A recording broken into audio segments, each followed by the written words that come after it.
So the water is boiling now, and now I'm gonna open the RIT dye. Probably should have opened this before, but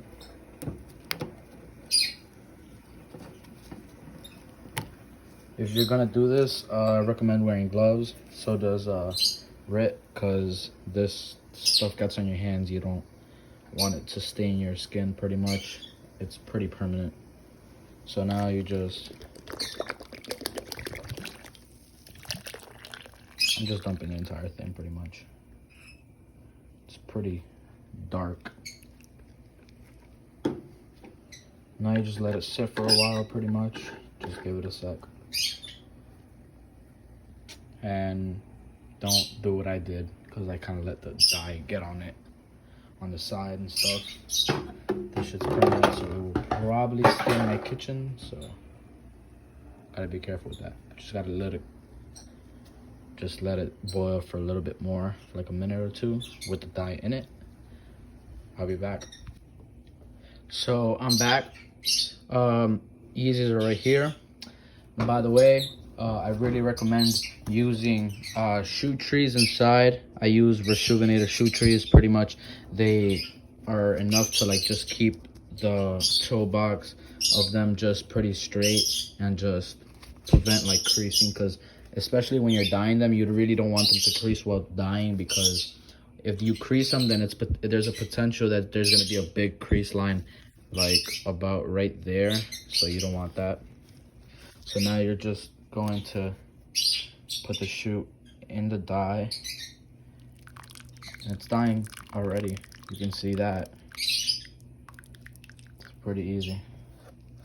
You just got to make sure that the shoe is completely submerged in there. Probably you should cut the heat, obviously. Like, they're already dyeing. These are already looking pretty decent, honestly. And depending on the size of the pot that you have, you can probably dye them one at a time, but I'm gonna try doing two at a time. Just probably not smart and not really smart. You should try to keep them submerged, both shoes. Should probably not have put that much water in there, pretty much.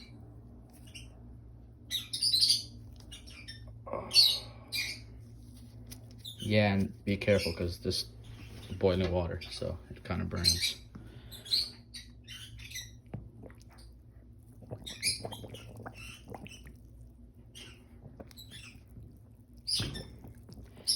And be careful with the clothes you wear while doing this, because this can really stain your clothes. Just saying.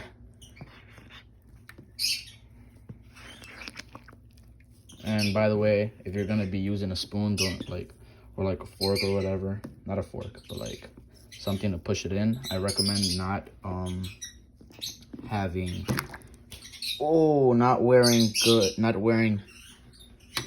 wearing pretty much like shit clothes, because you don't want none of this dye to get on your clothes, especially if you're wearing something that's very, very valuable.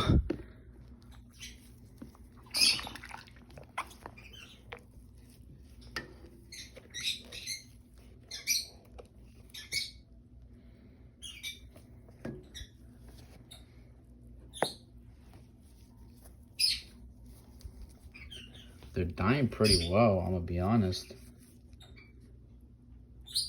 Soles haven't dyed yet, but I mean, it takes some time to dye the soles. So.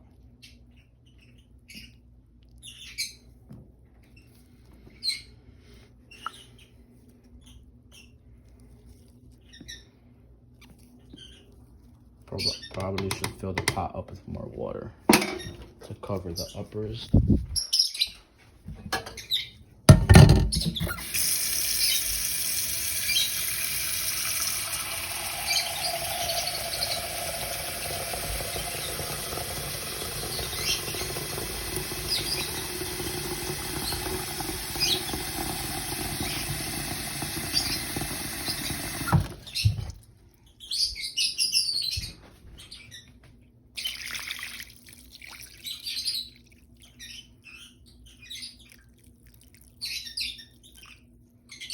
just completely submerge them in there.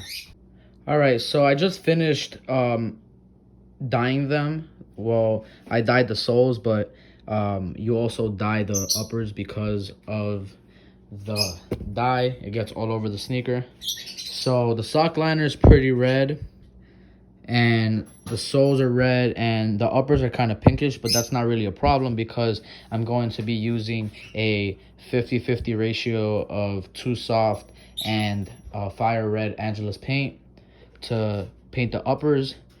50-50 would be basically the same amount of paint you put, same amount of Too Soft.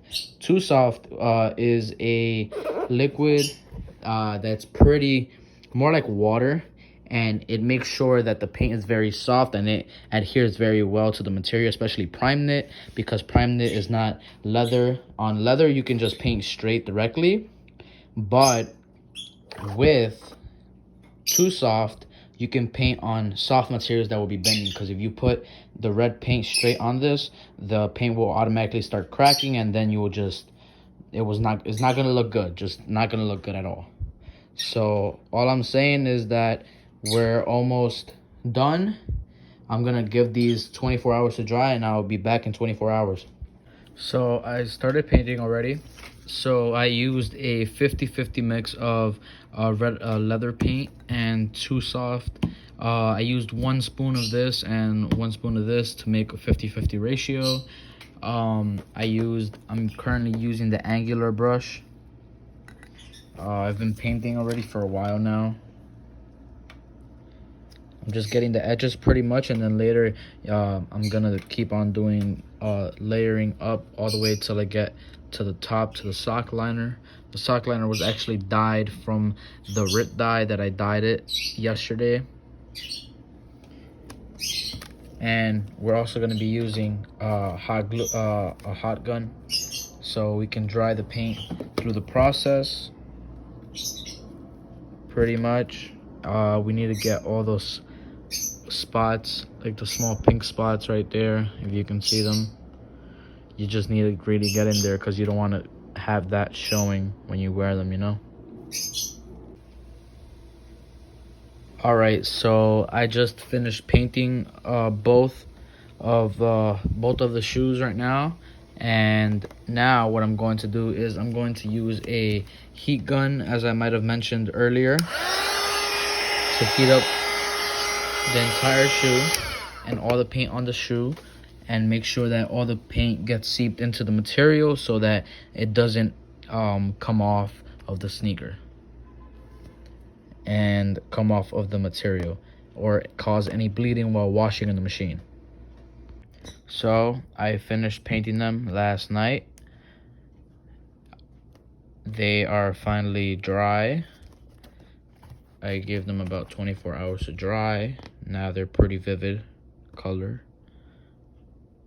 The bottoms are less brighter than the uppers, but that's what I was going for, especially because the uppers have to pop more than the soles, you know. Yeah, so both sneakers are already done. Well, so I was thinking for the future, I might end up going ahead and buying there's this paint, more like a polish that you can put on here that will make the red, it will stay red, but it will make the red glow in the dark. So that would be a pretty good project to do on these, especially because these went from being my beaters to like bringing new life to them pretty much. So I'm gonna go ahead and spray some Crep Protect on them. They're pretty dry now, I think. Yeah, they are dry. Yeah, they are dry. So I'm gonna go ahead and just use some water and stain repellent. By the way, I should do this outside, so once I'm done spraying, then I'll be back. Alright, so I already sprayed them with the water and stain repellent. They are all good to go now. I gave them 30 minutes to fully dry off, and now we're gonna apply the laces. So I got white rope laces from Lace Lab, And I got their metal tips also, the aglets. I would definitely recommend Lace Lab for any of your laces, pretty much, for sneakers and anything. They're pretty inexpensive. Definitely recommend them.